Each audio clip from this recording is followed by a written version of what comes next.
First story was posted 11 years ago by a Reddit user named Hooksan. In the late 19th to early 20th century, medical science was nowhere near as advanced as it was now. The upshot was that not everyone that was buried was actually dead. This created such a paranoia that there was a market for safety coffins. Safety coffins were fitted with a mechanism to allow the occupant to signal that he or she has been buried alive. These could take various forms. Some had bells on the headstone with strings that went down to the coffin, some had flags that could be raised, and some had small tubes so that air could get in and voices could be heard.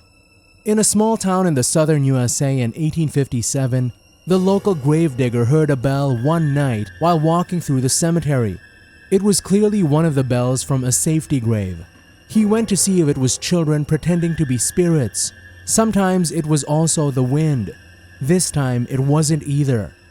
A voice from below begged and pleaded to be unburied. He looked at the gravestone and took in the information it presented. "Are you Sarah O'Bannon?" the gravedigger asked. "Yes," the muffled voice asserted. "You were born on September 17, 1827? "Yes." "The gravestone here says you died on February 20th, 1857. "No, I'm alive. It was a mistake. Dig me up. Set me free." "Sorry about this, ma'am," the gravedigger said, stepping on the bell to silence it and plugging up the copper tube with dirt. "But this is August. Whatever you are down there, you sure as hell ain't alive no more, and you ain't coming up." Second story was posted 8 years ago by a Reddit user named Diabetes Repair. The boy was restless that night, his mind raised with troubling thoughts, and he tossed and turned, trying to block them out and get some sleep. He looked at the alarm on his nightstand and a dimly green 312 blinked back at him. He really needed to get that fixed. He turned away from the clock towards his doorframe and decided to try to force it. Clenching his eyes shut, he tried to think about nothing. Right as he started having some success, he heard a dull thumping coming from the stairs. That's weird, he thought, as he knew both his parents were usually asleep by now.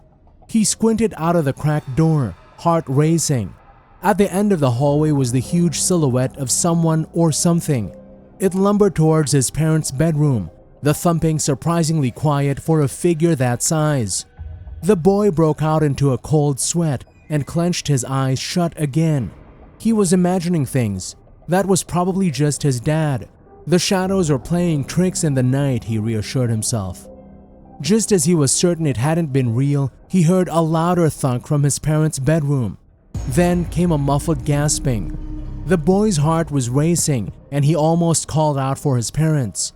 "No," he kept telling himself, "that'll make him have to tie me up too. I'll let him steal what he wants and leave." He pretended to be asleep, slowing his breathing, though every muscle in his body was tense. The thumping started up again, and it was getting louder. This time it was accompanied with a soft dragging sound. Both came closer and closer. The boy was paralyzed with fear. The thumping was in his room now. It was all he could do to not whimper. He heard shuffling and the drawer open and close. Then it stopped, and the thumping started up again. It stopped right next to his bed. Then he heard ruffling and dragging. The thing had wedged itself underneath his bed. The boy felt tears forming as he forced himself not to scream. The boy waited for what seemed like hours, but there were no sounds and no movement. He knew he couldn't stay there forever. He had to make a run for it. He had to make sure he could get to the door before the thing could grab him. He slowly half opened his eyes, carefully adjusting to the light. What he saw next drove all thoughts of escape from his mind. Leaning against his wall were the bodies of his mom and dad, locked in a bloody embrace. Their heads lay in their laps, mouths open in terror. The boy barely muffled a scream before seeing a trail of dark black leading from their gaping necks. Above the bodies, scrawled in their blood, was a message: "I know you're awake."